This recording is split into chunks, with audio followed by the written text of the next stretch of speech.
So our garlic that we planted last fall is pretty well ready to harvest. You can tell because this bottom layer here, so you'll see 2 leaves that are dead. So we have a dead one that's almost basically kind of rotted off here. And then the second one here, the second layer is completely dead. And then this third one is starting to turn brown. So because of that, I know they're ready to dig. So I'll get my little digger tool here and we'll pop this one up and we'll check it. And if this one's pretty close, we're just gonna go ahead and dig the rest. It's also nice and dry today. It's supposed to rain tomorrow. So it's a lot easier to dig these up and clean them off when they're dry. So this is the ideal time. So it looks like a nice little clove here. It's not huge, but it's a good, decent size. So I think they're ready to go ahead and dig up. So we're gonna knock them out today. So we got quite the selection in size here, you know. Some are bigger than others, but no big deal. They all kind of taste the same. Since I'm not really selling them, to me that's not a big deal. So we can take these. We'll have, I think, approximately a year's supply, probably more, so we can give away to friends and family. And you know, these store all year long. You can dry them out and put them into powder form, and they'll last all year like that. So we'll have garlic powder, we can make garlic salt, we can make different blends of seasonings and spices with them that we can cook with, and they're great for you and they make foods taste incredible. They will last a good while in a basement, dried with the roots cut off. They'll last a really long time. So we can take some of the bigger ones and we can keep the cloves on those, and we'll use those next year for our seed. We'll keep the biggest ones so that hopefully we can continue to grow the biggest garlic that we can get.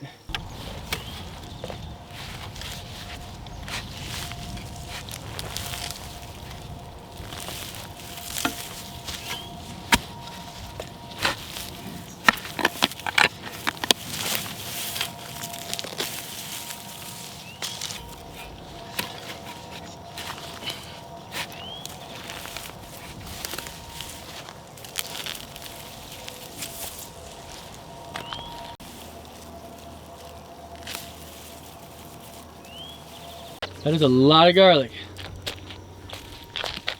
Also a lot of garlic. And the crazy thing is, we're only halfway done. We're only halfway through. That is a lot of garlic. For one dude. For one family. So now we have to wash it, braid it, and then we let it dry.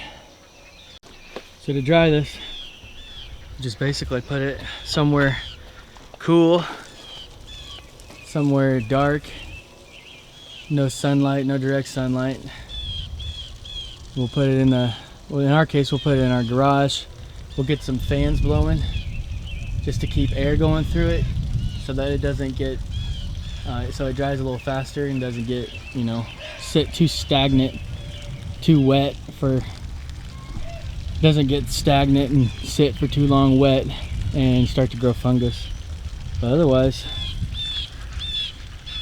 process is almost over.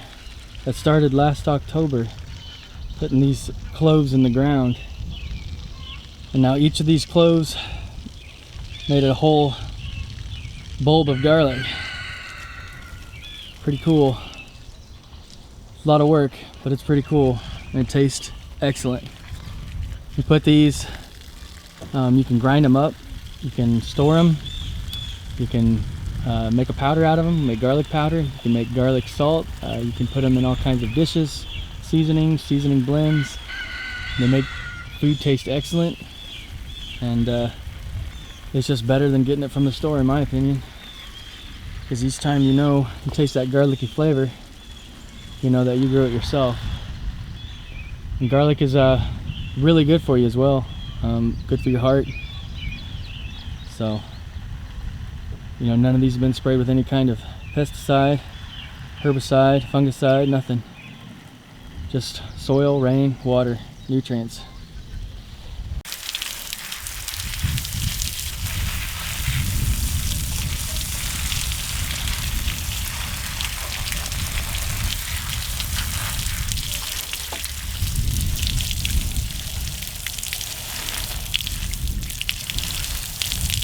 behind me, as you can see, we have all these garlics that we've hung up. We have our fan right here that is circulating the air around them so they don't get too stale or stagnant and kind of get rotten. So they've been here for about 2 weeks drying like this, and they're almost to the point, I think another week, and they'll be nice and dry. So we can hang these up in the kitchen like so, and they'll be just fine. They'll last a long time. Look at the size of that one. It's huge. Ooh, that's a big. So basically, when we want to use these, just cut these roots off right here, and we cut the stem off, and it's just like you would buy a garlic at the store. And that's the entire process of, you know, how to harvest and clean these. So as you can see, they look really nice. You know, if you take the time to kind of weave them together. And obviously, we're not the best weavers, but as you can see, it looks kind of neat. We won't have any vampire problem. And so we basically have our year's supply of garlic. And then I'm gonna actually take these and process them down to powder. And so basically what you do when you do that is you just take all the skin off here, or like this paper covering. And so then you'll just thinly slice those, take all the cloves, and you'll thinly slice those and put them in a dehydrator, or you can use the oven. And so basically you'll have these really dry garlic, and then you'll throw them into a food processor, and you can break them down that way, and they'll make a powder. And so then you can take that powder and you can mix that into different seasonings, which is what we're gonna be doing. So I've got my peppers and everything like that. We'll be breaking those down and processing those into different seasonings, and we'll have different flavorings that we can use throughout the year. They'll be all dry, and so they'll be shelf stable. And so that's what we do with our garlic. You guys, thanks for watching. I hope you enjoyed this video, maybe took something away from it. If you did, make sure you hit that like and that subscribe button. Follow along on our little homestead adventures.